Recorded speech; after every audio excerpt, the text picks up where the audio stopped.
What if I told you that part or even most of your sports facility project could be paid for through outside funding? Grants and funding programs are out there, but getting them, that takes strategy, knowing where to look, and the kind of patience your facility manager has when someone suggests, again, that duct tape might fix the drainage issue. In this video, we'll break down whether grants can help fund your project, how public and private funding opportunities differ, where to find the right grants, and how to apply for them. Stick around and we'll also show you how to find relevant grant programs in your area, using our sports facility grants database. Yes, they are real. Not like I swear I saw Bigfoot real, but actually real. With funding, with guidelines, and with paperwork. Across the US and Canada, schools, cities, and nonprofits have secured funding for turf fields, lighting systems, indoor flooring, running tracks, and more. Some receive tens or even hundreds of thousands in support, especially when the project shows community benefit, improves safety, or increases access to sport. But how you get that funding depends largely on who you are and whether your project is public or private.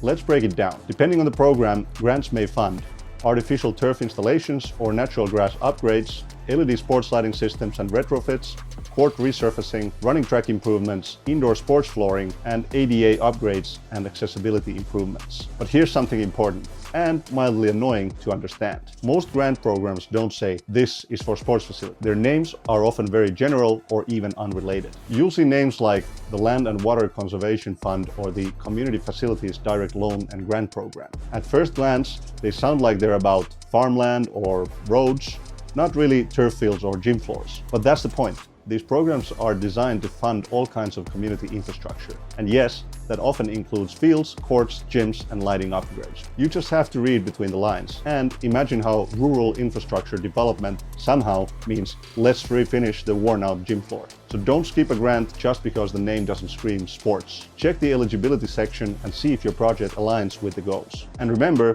most grants are partial funding. You'll still need a match from your own budget or other sources. Want to know what your facility might cost? Try our free sports facility cost calculator to get a tailored estimate in under 3 minutes.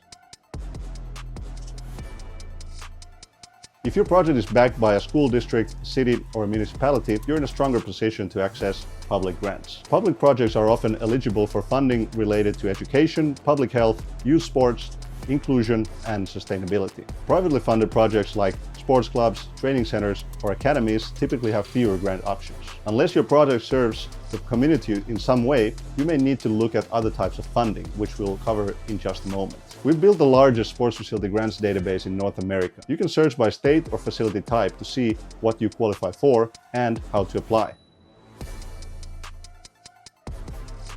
If your project is publicly funded, say through a school district or local government, one of the smartest things you can do is take a bottom-up approach. That means starting at the local level and working your way up. Start with local grants. Cities, counties, and school boards often offer smaller grants for resurfacing courts, lighting upgrades, or safety improvements. They're usually more accessible and less competitive, a great starting point. Then move on to the state level funding. These grants are larger but more competitive. If you've already secured local support, you'll have a stronger case.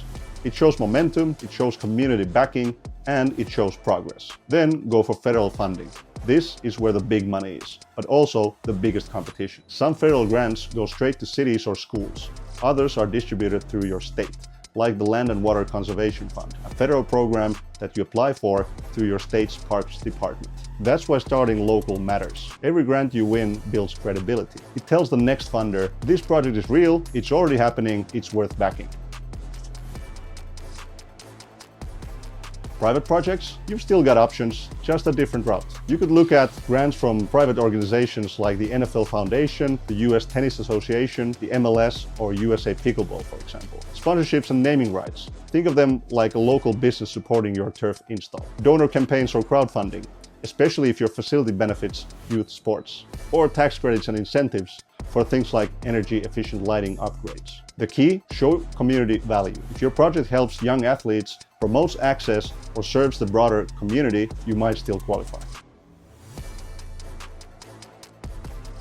Many successful sports facilities today use blended funding models, combining public and private resources. Here's how that might work. A private developer wants to build a sports complex, but the land is expensive and going it alone is risky. So they team up with the local government. The city provides access to public land, like a park or unused space. They may also help with long-term leases, subsidies, or revenue guarantees. This reduces risk for the private partner and makes the project more attractive to lenders and investors.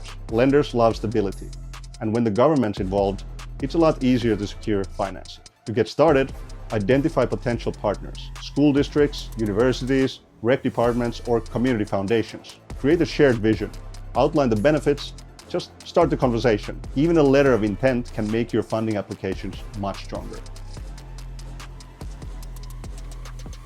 You don't have to do this alone. There are professionals who can help get your project funded. Grant writers and funding consultants know how to find programs and write compelling applications. They usually charge hourly per project or a success-based fee if awarded. Sports facility suppliers and builders often help early on with free estimates, layouts, and product information. Some will even help with grant paperwork to increase your chances. Architects and engineers handle technical design and permitting. Some also offer help with grants or work with funding consultants directly. No matter who you work with, come prepared. Have a clear vision, site info, and a strong community benefit case. Need help finding suppliers? Check out our supplier directory filtered by category and location.